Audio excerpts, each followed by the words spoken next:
Bien, vamos a leer el primer libro de Samuel, capítulo 1. Dice la palabra del Señor de la siguiente manera. Dice, hubo un varón de Ramataí, de Sofín, del monte de Efraín, que se llamaba Elcana, hijo de Jeroboam, hijo de Eliú, hijo de Toú, hijo de Suf, Efrateo. Y tenía él dos mujeres. El nombre de una era Ana y el de la otra Penina. Y Penina tenía hijos, mas Ana no los tenía. Y todos los años aquel varón subía de su ciudad para adorar y para ofrecer sacrificios a Jehová de los ejércitos en Silo, donde estaban los dos hijos de Elí, Ofni y Finés, sacerdotes de Jehová. Y cuando llegaba el día en que Elcaná ofrecía el sacrificio, daba a Penina a su mujer y a todos sus hijos y a todas sus hijas, a cada uno su parte. Pero a Ana daba una parte escogida porque amaba a Ana, porque Jehová no le había concedido tener hijos. Tremendo, aunque Jehová no le había concedido tener hijos. Y su rival la irritaba, enojándola y entristeciéndola porque Jehová no le había concedido tener hijos. Y así cada año, cuando subía a la casa de Jehová, la irritaba. ¿Sí? Y así, por lo cual, Ana, ¿qué? Lloraba y no comía. Y Elcaná, su marido, le dijo, Ana, ¿por qué lloras? ¿Por qué no comes? ¿Y por qué está tan afligido tu corazón? ¿No soy yo mejor que tus 10 hijos? Y se levantó Ana después de que hubo comido y bebido en Silo, y mientras el sacerdote Elí estaba sentado en una silla junto al pilar en el templo de Jehová, ella con amargura de alma oró a Jehová y lloró abundantemente. E hizo voto diciendo, Jehová de los ejércitos, si te dignares mirar la aflicción de tu sierva y te acordares de mí, y no te olvidares de tu sierva, sino que dires a tu sierva un hijo varón, yo lo dedicaré a Jehová todos los días de su vida, y no pasará navaja sobre su cabeza. Amén y amén. El texto continúa y de verdad que yo le invito a que usted lo lea en casa, lo lea con paciencia, lo lea con atención. Pero hoy quiero hablar acerca de primicias. Quiero hablar acerca de primicias porque siempre cuando hablamos de dar, siempre hay muchas preguntas que salen. La gente aún cuestiona hoy en día si es lícito o no, o es bíblico en este tiempo diezmar o no. Hay mucha gente que cuestiona el diezmo en este tiempo. Muchos aseguran que el diezmo pertenecía al Antiguo Testamento y no al Nuevo, porque está consagrado en la ley mosaica, ¿cierto? Y que dicen que ya como Cristo vino y cumplió la ley, entonces ya esa ley no es necesario cumplirla, sino que hay una nueva ley.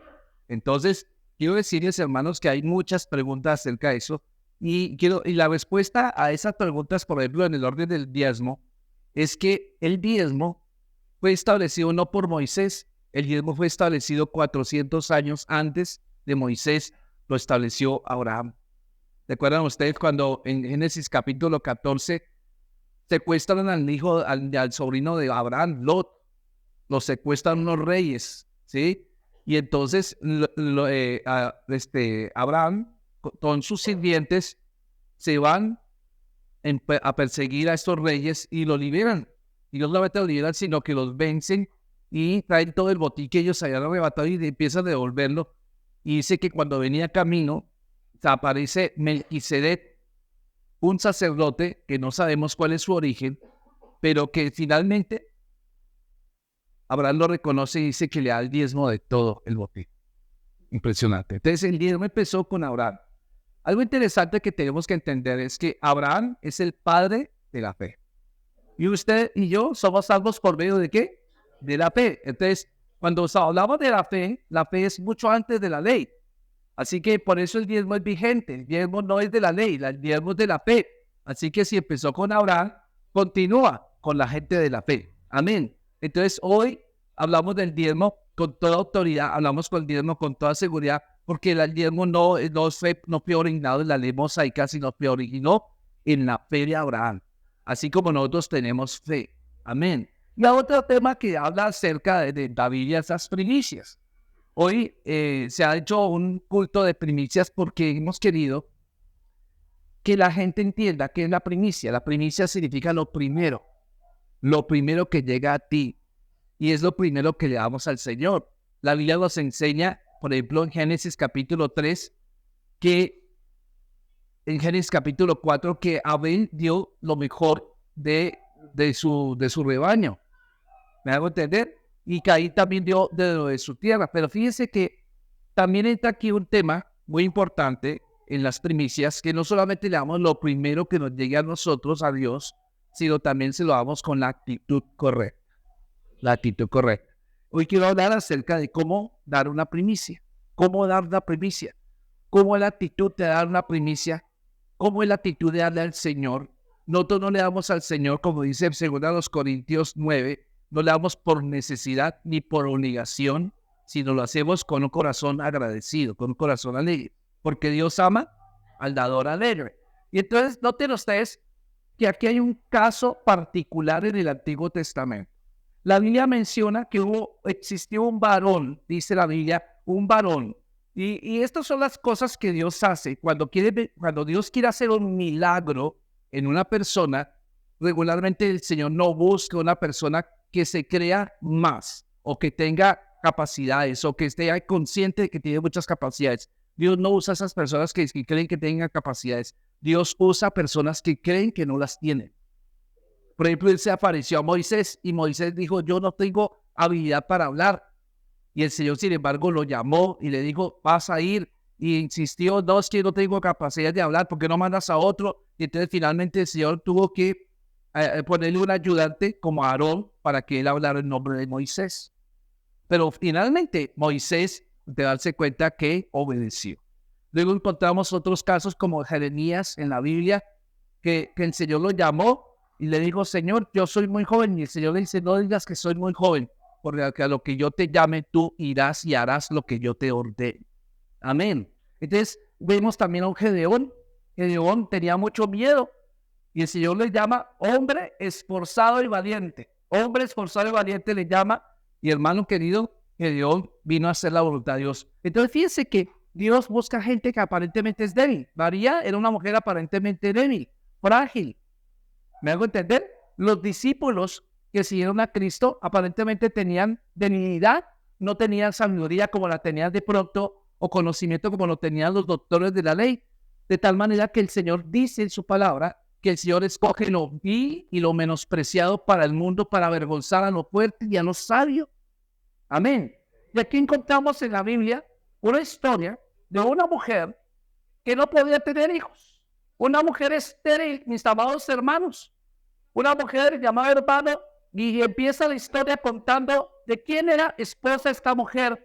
Y fíjense que Dios es estratégico. Dios tiene un momento, Dios tiene una estrategia, y Dios comienza su plan como casi siempre lo hace con una persona que Dios va a obrar en ella. Dios va a hacer una obra, va a hacer un milagro por sí mismo. Y lo podría hacer a través de ángeles, ¿cierto? Dios podría hacer el evangelismo a través de ángeles o podría hacerlo a través de potestades, pero Dios quiere trabajar contigo. Entonces, Dios ve un corazón que a pesar de que no tiene recursos, a pesar de que aparentemente no tiene habilidades, pero está dispuesto con Dios, ténganlo por seguro que Dios va a hacer un milagro a través de usted. Dios va a orar a través de usted. Yo creo que aquí ya vemos todos, aquí ninguno llegamos por habilidades. Aquí todos llegamos fue porque necesitábamos del Señor. Necesitábamos su salvación, necesitábamos su amor. Y entonces Él podría haber hecho cualquier cosa por un ángel, ¿cierto? Pero su método, el método normal de Dios es buscar una persona con la cual esté dispuesta a que Él trabaje a través de ella. Y esa persona lo único que tiene que buscar es disposición. Amén, diga conmigo disposición. Note algo interesante que empieza el relato bíblico mencionando un hombre llamado Elcana. Y Elcana empieza a hablar acerca de la descendencia que viene de sur, que viene de una línea familiar. Era un levita, este hombre Elcana, y le llama el prateo, ¿cierto? Y entonces le dice, no era porque fuera de Efraín, sino porque él era de una ciudad aparentemente levítica, ¿cierto? Pero escuche bien esto, hermanos queridos. Elcana, dice la palabra, tenía 2 mujeres y aparentemente la poligamia era una realidad en el mundo antiguo.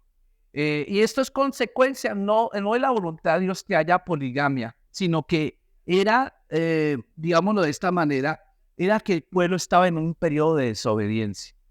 Estamos hablando de que estamos llegando al final del libro de los jueces y ahora está empezando el libro de Samuel. Si usted mira para atrás una página, encontramos el libro de Ruth. Ruth es una historia que se desarrolla en un periodo oscuro de Israel que fue de 400 años, donde el pueblo de Israel hacía lo que se le daba la gana. Nadie quería someterse a Dios. Cada quien hacía lo que bien le parecía. Y cada vez que alguien hacía lo que bien le parecía, venía un juicio sobre ese pueblo, o se levantaba un pueblo enemigo, el cual empezaba a someter a los israelitas, y cuando ellos se veían sometidos por este pueblo, entonces clamaban a Dios pidiendo perdón: Señor, perdónanos, hemos fallado delante de ti. Entonces Dios escuchaba la oración de arrepentimiento del pueblo y levantaba un salvador, levantaba un juez que era como un paladín, y un paladín que salvaba al pueblo de ese opresor. Pero el pueblo, después de que se veía libre, otra vez volvían a su comodidad, se olvidaban de Dios y otra vez volvían al pecado, y hasta que otra vez venía otra vez el sometimiento. Eso lo llamamos, en el libro de los jueces se llaman ciclos. En el libro de los jueces, que duró más o menos 400 años, hay 13 veces que se repite el mismo proceso. El pueblo se endurece y el pueblo cae, y el pueblo es sometido, el pueblo luego es salvado, el pueblo hay un tiempo de paz y vuelve otra vez como una rueda. Y es en esta historia donde ocurre este pasaje. De hecho, vamos a encontrar que habla acerca de que este hombre, el Cana, dice que todos los años, dice el versículo 3, todos los años subía a adorar y a ofrecer sacrificios al Señor de los ejércitos en Silo, donde estaban los dos hijos de Eli, Ofni y Finés, que eran sacerdotes del Señor. Pero note algo interesante, amados hermanos, que el versículo 4 dice que cuando llegaba el día en que el Cana ofrecía sacrificio, daba a Penina, una de sus esposas, y a todos sus hijos y a todas sus hijas, cada uno le daba una parte del sacrificio, porque ellos tenían que comer del mismo sacrificio. Pero a Ana, a pesar de que no le había podido dar hijos, el no tener hijos en aquel tiempo era una vergüenza. Es un sinónimo de maldición, así que la mujer Ana se sentía muy atribulada, porque como veía que su competencia Penina sí le daba hijos a su esposo, pero ella no tenía la capacidad. Y entonces el esposo trataba como de ayudarle, como a levantarle su ánimo, diciéndole: no te preocupes. La otra le daba, digamos, una porción de sacrificio, pero a Ana le daba una doble porción de sacrificio, como un compensatorio, como para decir: mira, no te sientas triste porque no me has podido dar hijos. Pero de todas maneras, la otra mujer venía y la humillaba, venía y hacía, la ultrajaba, y cada año era una humillación, se burlaba de ella, la irritaba, como dice el versículo 7. Y entonces, note algo, mi amado hermano, que esta mujer llega a un punto donde dice: yo no sé, Señor, me siento como, a pesar de que mi esposo me trata bien, pero me siento como que yo no estoy en el lugar correcto. Me siento como que estoy en el lugar correcto. Entonces piense que el versículo nos dice que el Cana trató de ser piadoso, pero note algo interesante. Aún a pesar de eso, él le dice: ¿por qué lloras? ¿Por qué lloras, Ana? ¿Por qué estás llorando? Cada rato está llorando. Y de alguna manera el hombre se preocupa por el dolor de su mujer, pero no llega a ese punto de dolor de ella, porque ¿cuántos saben que nosotros los hombres tratamos de comprender, pero muchas veces nos cuesta, no somos naturalmente duros? Y entonces él le dice: ¿no te parece que yo me tienes a mí, y si yo tienes mi amor, y mi amor es quizás mejor que 10 hijos, pero eso la cojo jamás a ella? Ahora, note algo interesante, que llevaban años en esta situación, porque dice que cada año, ellos subían a ofrecerle sacrificio al Señor, a darle gracias a Dios, le daban de las primicias de Dios, le llevaban un becerro, ¿cierto? Pero sin embargo, había en ese grupo familiar una mujer que estaba en bajo dolor extremo. Pero yo te quiero decir una cosa: esta mujer bajo dolor extremo, Dios tenía un propósito para ella. Y yo no sé tú, pero a veces podemos pasar por una circunstancia muy compleja. Podemos estar pasando por un dolor extremo, pero yo quiero que tú no te ciegues. Quiero que tú entiendas que si el Señor te somete o te pasa por un paso, por una situación de esas, es porque Dios te quiere bendecir. O sea, el diablo te quiere ahorcar, el diablo te quiere destruir, el diablo te quiere importunar. Note algo, Ana era importunada por esa mujer Penina, era una mujer mala. A mí me parece terrible o sea, hablar de la infertilidad, burlarse de la infertilidad de la otra, cuando en una sociedad donde el sinónimo de bendición es tener hijos, hermano, tener mayor cantidad de hijos. Por eso el Salmo 27 dice, bienaventurado el varón, ¿cierto?, que tuvo muchos hijos. Es como tener una aljaba llena de flechas. Y entonces siempre la cultura semita, siempre el sinónimo de tener hijos era un sinónimo de bendición, pero quien no los tenía era un sinónimo de frustración, de vergüenza social. O sea, se miraba con mucho mejor a la persona que tenía varios hijos, pero no se miraba de la misma manera a aquella familia que no las tenía. Ahora entendemos a Abraham. Ahora usted puede entender por qué Abraham, después de ser tan anciano y Sarai de ser ancianos, cuando el Señor les dice, vete de tu tierra y de tu parentela a la tierra que te mostraría de ti una nación grande, ¿por qué usted cree que Abraham a los 75 años decidió seguir a Dios? Porque cuando usted pierde todas las posibilidades, cuando usted perdió sus capacidades, cuando usted perdió una oportunidad de trabajo, cuando lo echaron de trabajo, cuando usted perdió algo, yo le digo una cosa, es cuando Dios puede trabajar en usted. Cuando usted pierde, dice, no es el plan B, Dios no es el plan B, Dios siempre ha sido el plan A, es el único plan, mi amado hermano, y Dios quiere trabajar a través de ti, quiere trabajar a través de tus finanzas, quiere trabajar a través de tu familia, Él quiere bendecir tu familia a través de ti, pero algo que tú y yo tenemos que entender es que tenemos que poner de nuestra parte. Entonces, esta mujer llegó a un punto en que dijo, ya no quiero más humillaciones, ya no quiero que esta mujer me esté importunando, me esté humillando. Y la congoja de Ana era terrible porque lloraba amargamente cada vez que iban al sacrificio. Se supone que iban a un encuentro con Dios, pero salían de allá peor de lo que había ido. Y esa es la estrategia del diablo. La estrategia del diablo es que tú vengas a la iglesia y termines peleando con tu pareja. ¿No te parece curioso que cuando tú quieres buscar de Dios es cuando aparecen los problemas? ¿No te parece curioso? Es porque hay algo operando allí. Hay algo espiritualmente operando en ti. Tú tienes que ser consciente de que cuando buscas de Dios y pasan problemas es porque Dios tiene una bendición para ti. Pero tú tienes que tener autoridad, sacudirte.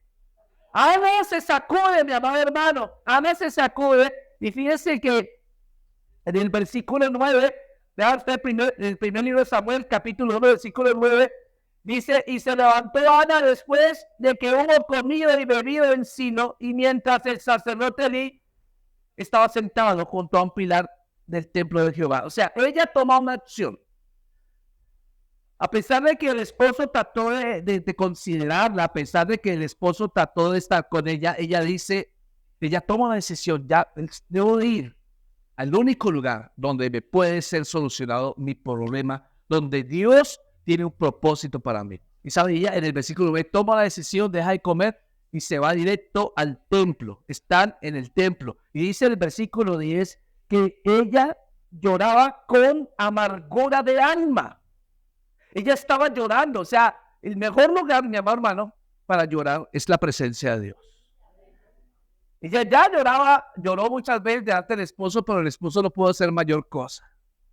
Ella no podía llorar delante de esa mujer que la importunaba, porque era darle más fuerza. Así que ella toma una decisión sabia y dice, voy a ir al lugar donde puedo llorar y sé que seré escuchada. Y dice que llegó allá en el versículo 11, lloraba con amargura, y fíjense que lloró tan abundantemente, pero en el versículo 11 es lo que yo quiero que usted note. Ana, una mujer avergonzada, una mujer que estaba siendo tocada por el diablo, dice, hace un voto. Ella le dice, Señor, Jehová de los ejércitos. Note cómo le dice Jehová Shabaoth, Dios todopoderoso, Dios de los ejércitos. Ella, a pesar de su honor, ella le da honra al Dios todopoderoso. Ella le dice, Señor, no estoy acá, pero tú eres todopoderoso, eres Dios de los ejércitos. Y entonces le dice, si te dignares a mirar la aflicción de tu sierva. si te dignares a mirar la aflicción de tu sierva. Vean ustedes, es interesante. ¿Usted cree que Dios sabía el problema que estaba pasando Ana? Claro, porque Dios es omnisciente, Él lo sabe todo, Él sabe todo lo que tenemos en nuestro corazón, pero Él espera que tú y yo acudamos a Él en oración. Cuando tú y yo acudimos a Él en oración, estamos diciendo, Señor, tú lo sabes, pero yo creo que tú puedes activar tu poder. Cuando tú oras, activas el poder de Dios. Y entonces el versículo 11 dice que ella hizo voto, y entonces dice, si te dignares mirar la aflicción de tu sierva, y te acordares de mí, y no te olvidares de tu sierva, sino que dieres a tu sierva un hijo varón. Note que le pide un hijo varón.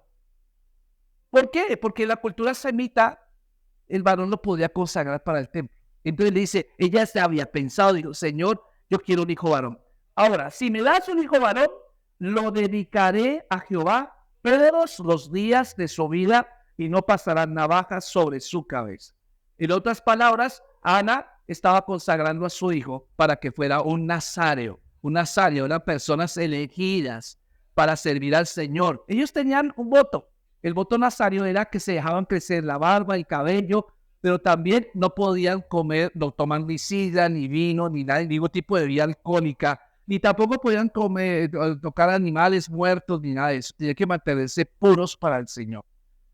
Entonces, imagínese usted, ella no tenía nada. Ella no tenía nada. Y yo quiero que usted note algo acá. Hay gente que le dice a uno, pastor, yo cuando tengo trabajo, me pongo al día con los diezmos. Le dice a mí no me lo digan. Eso es su relación con Dios. Yo no le estoy pidiendo a usted plata.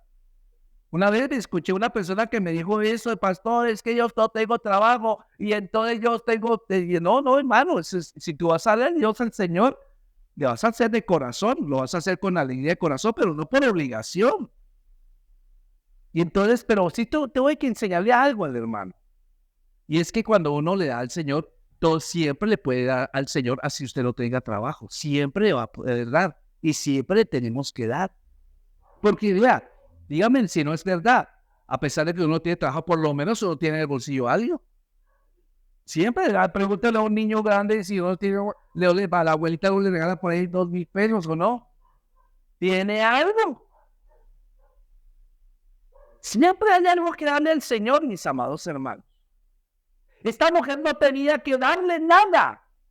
Pero ella, a pesar de que no tenía nada, ella empleó su fe y dijo una palabra que dijo, Señor, dice el versículo 11, dice, y ella hizo voto diciendo, Jehová de los ejércitos, si te dignares mirar en la aflicción de tu sierva y te acordares de mí y no te olvidares de tu sierva, sino que le dieres a tu sierva un hijo varón, yo lo dedicaré todos los días de su vida y no pasará navaja sobre ¿qué?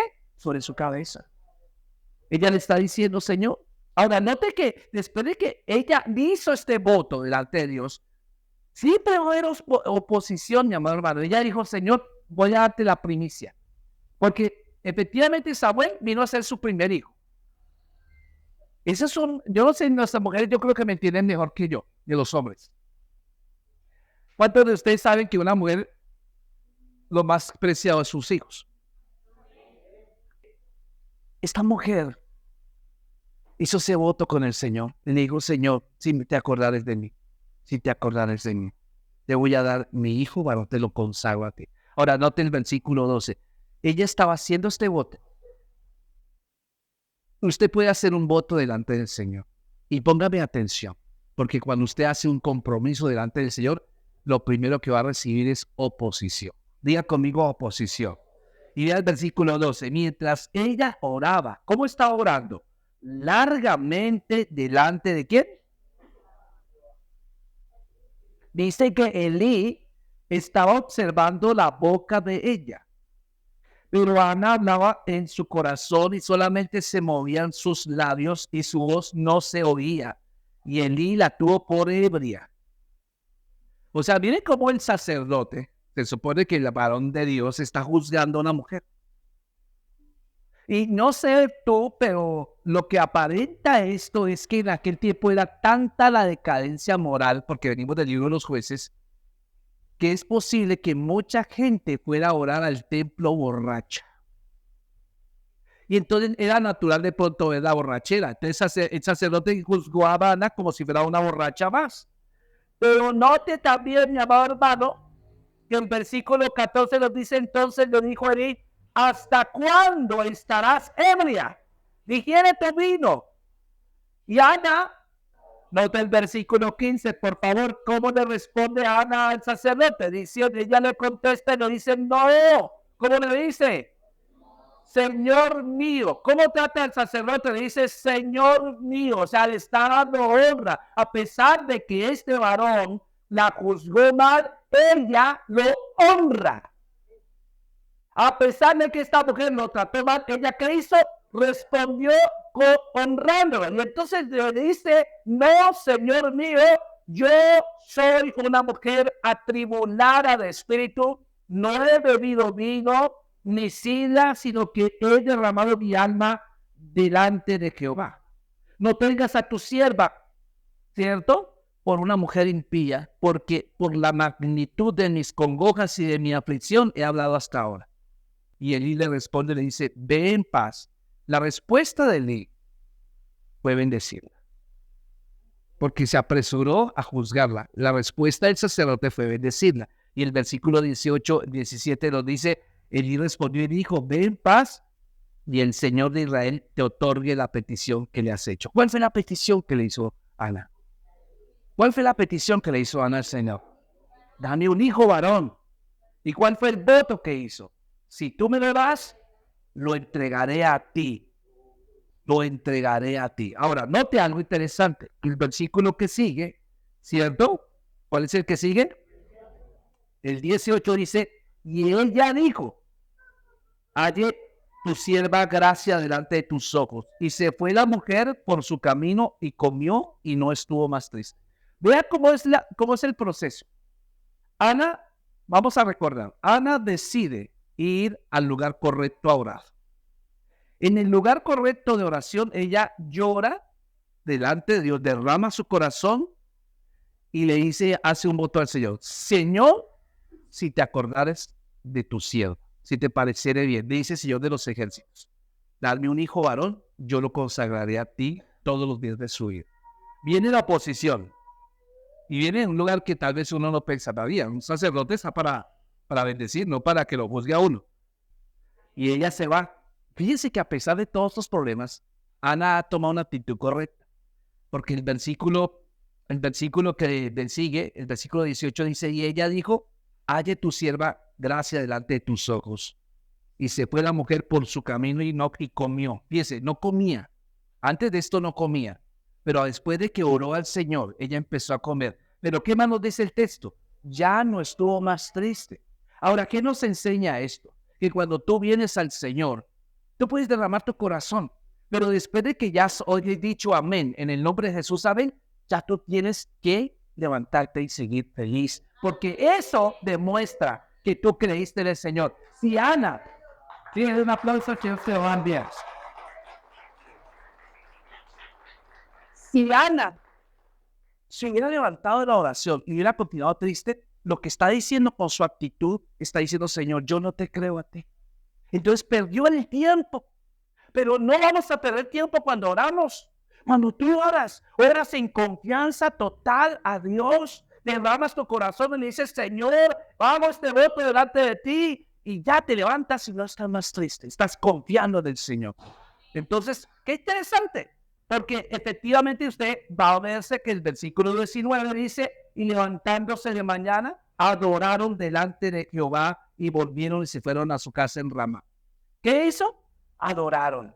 O sea, ¿cuál es la mayor evidencia de que usted ha confiado en Dios? No solamente que no esté triste, sino que usted adora en medio de las circunstancias. Pregunto, ¿a esa altura ya Dios le había contestado la petición a Dios? No se la había contestado, literalmente no se la ha contestado. Vea el versículo que sigue, por favor. El 20. Dice el 19, terminando el 19. Y el Cana se llegó a Ana, su mujer, y Jehová se acordó de ella. Ahí se acordó de ella. Versículo 20, ¿qué dice? Y aconteció que al cumplirse el tiempo después de haber concebido a Ana, dio a luz un hijo y le puso por nombre Samuel, diciendo por cuanto lo pedía al Señor. Samuel en realidad significa el Señor me escuchó. Eso es lo que significa Samuel. ¿Samuel qué significa? El Señor me escuchó. ¡Wow! Y entonces le puso un nombre muy representativo. Ahora, note usted que ella quedó embarazada. ¿Cómo sería la cara de Penina? Yo tengo tantos, más o menos decían que tenía 2. La Biblia no menciona cuántos hijos alcanzó a tener Penina, pero algunos eruditos aseguran que llegó a tener 2 hijos Penina. Pero a ella ya no le importa. Después de que yo hubo orado y salió feliz, Penina podría haber venido a humillarla. Penina podría venir a importunarla, pero no le importa, porque cuando usted pone una pensión delante de Dios, usted ya no le importa lo que vengan a decirle usted. ¿A quién quieres agradar? ¿Quieres agradar a la gente o quieres agradar al Rey de Reyes? Esa es la pregunta. Y entonces ella dice que quedó embarazada. Versículo 23 nos dice, que el 22 dice, pero Ana no subió ese año, sino que le dijo a su marido, yo no subiré hasta que el niño sea destetado, para que lo lleve, sea presentado delante del Señor y en tercer lugar se quede allá para siempre. ¡Wow! Uy, yo no sé, es una palabra fuerte. Señor, lo voy a dejar allá. Lo voy a dejar allá. Dios mío. Lo voy a dejar allá. Y entonces sí, efectivamente, miren que cómo sigue la historia. Y dice que el Cana, su marido, le respondió, haz lo que bien te parezca, quédate hasta que lo destetes, solamente que se cumpla Jehová su palabra. Y se quedó la mujer y crió a su hijo hasta que lo destetó. Estamos hablando que esta época más o menos está rayando sobre los 2 a 3 años de edad. O sea que a qué edad llevó Ana a su hijo, no al jardín, sino al templo, a los 3 años. Ahora imagínense, ahora sí van a cobrar sentido lo que yo estoy diciendo. ¿Se imagina usted cuando tuvieron que devolverse otra vez para su casa y tuvo que decirle, chao papá? Lo abrazo, lo bendigo, te bendigo, amigo. Eres la razón por la cual yo oré mucho, pero Dios tiene un propósito para ti. Y esto dice que después de que lo hubo destetado, lo llevó consigo con 3 becerros, un efa de harina, una vasija de vino, y lo trajo a la casa de Jehová en Silo. Y el niño era pequeñito, era pequeñito. Y dice que matando el becerro, lo trajeron al niño Elí, y ella dijo, ¿se acuerda de mí, señor sacerdote? Señor mío, vive tu alma, Señor mío. Yo soy aquella mujer que estuvo aquí junto a ti orando a Jehová. Y está orando por este niño, ¿sí? Y Jehová me dio lo que pedí. Yo pues lo dedico también a Jehová. Todos los días de su que viva será de Jehová. Y dice que ella adoró allí al Señor mientras lo estaba entregando. Ella no lo entregó con lágrimas. Ella lo entregó en adoración. Ahora, vea el capítulo 2. Ella empieza a cantar al Señor. Porque cuando tú haces esto, empieza a rebullir un cántico en tu corazón. Y ella empezó a cantar, el capítulo dice, y Ana oró y dijo, mi corazón se regocija en Jehová, mi poder se exalta en Jehová, mi boca se ensanchó sobre mis enemigos por cuanto me alegró en tu salvación. No hay santo como Jehová, porque no hay ninguno fuera de ti. No hay refugio como el Dios nuestro. No multiplicasteis las palabras de grandeza y altanería. Cesen las palabras arrogantes de vuestra boca, porque el Dios de todos saber es Jehová. A él toca pesar las acciones. Los arcos de los fuertes fueron quebrados, y los débiles se ciñeron de poder. Los saciados se alquilaron por pan, y los hambrientos dejaron de tener hambre. Dice, hasta que la estéril ha dado a luz 7. Y la que tenía muchos hijos, bueno, le está echando un vainazo a quién, a Penina. Y la que tenía muchos hijos languidece. Jehová mata y él da vida. Él hace descender al Seol y hace subir. Jehová empobrece y enriquece, abate y enaltece. Él levanta del polvo al pobre y del moradar exalta al menesteroso para hacerle sentarse con príncipes y dar un sitio de honor. porque de Jehová son las columnas de la tierra, y él afirmó sobre ellas el mundo. Él guarda los pies de sus santos, mas los impíos perecen en tinieblas, porque nadie será fuerte por su propia fuerza. Delante de Jehová serán quebrantados sus adversarios, y todos ellos tronarán desde los cielos. Jehová juzgará los confines de la tierra, dará poder a su rey y exaltará el poderío de su ungido. Y el Cana, dice allá el versículo 11, volvió a su casa en Ramá, y el niño ministraba a Jehová delante del sacerdote. Bueno, yo lo sé, era tan bajo, pero no se permitía que un niño ministrara tan pequeñito. Eso no lo contempla en mosaica. Pero no sé, la gracia de Dios es tan grande que permitió que Samuel ministrara. Dice que le hicieron un efod de lino tal cual como el sacerdote. Yo me imagino esa piturrita de 3 años con un vestido sacerdotal tal cual como Elí. Y dice que ministraba lo que no hacían los hijos de Elí. Ofni y Finés eran terribles hijos. Pero él sí estaba ministrando. Dios lo estaba preparando. Ahora escuche, Samuel fue el último juez que existió en el libro de los jueces. Él tenía oficio sacerdotal. Él preparó el camino para la monarquía de Israel. O sea, él fue el que ungió a Saúl como el primer rey de Israel. Sí, y luego ungió también a David como el segundo rey de Israel. O sea, lo que vemos acá es que él no nació por accidente. Él nació con un propósito. Vino de las lágrimas de una mamá. Pero esto es interesante. Ve el versículo 18, 2:18, por favor. Salte allá, por favor. Y dice, y el joven Samuel ministraba en la presencia de Jehová vestido de un efod de lino. O sea, con vestido sacerdotal. Y le hacía a su mamá una túnica pequeña y se la traía cada año. O sea, como iba creciendo, tocaba también agrandarle la ropita, ¿no? Pero que estuviera elegantico para allá ministrar al Señor. Entonces dice que yo no sé. Cada vez que la mamá le llevaba un vestido, yo no sé cómo sería eso. Yo creo que la expectativa que tenía Ana de ver a su pequeño allá ministrando, y cuando lo veía, no sé cuál sería la reacción de ella y cuál sería la reacción del niño, porque él no se estaba quedando literalmente con su mamá, como todos los niños, porque ella lo dedicó al Señor. Recuerde que la matriz de Ana era estéril, pero Dios le respondió. Y vean que de 18 nos dice que se la traía cada año la túnica, y cuando subía con su marido para ofrecer el sacrificio acostumbrado, y Elí bendijo a Elcana y a su mujer, ya lo recordó, diciendo, Jehová te dé hijos de esta mujer en lugar del que pidió a Jehová, y se volvieron a su casa. O sea, Elí, ¿qué hace? La bendice. Ya que tú diste tu primicia, tu único hijo, tu primer hijo, que el Señor te multiplique más hijos. Ahora, ¿usted cree que Dios respondió eso? Ve al versículo 20.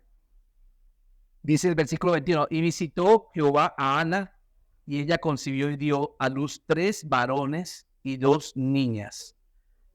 Aleluya. Y el joven Samuel crecía delante de Jehová. No sé, pero este texto lo repite Lucas, hablando de Jesús, que él crecía en gracia para con Dios y para con los hombres. ¿Sabe? Yo creo que es el propósito de nosotros como papás. Dedique sus hijos a Dios. Vea, ella dedicó su primer hijo, una mujer estéril, pero Dios le dio 5 más. Le dio 3 varoncitos y 2 mujeres. Dios dio a su primogénito, su primicia. ¿Quién dio? A Jesucristo. Lo dio por nosotros. Él no dio lo peor, Él dio lo mejor.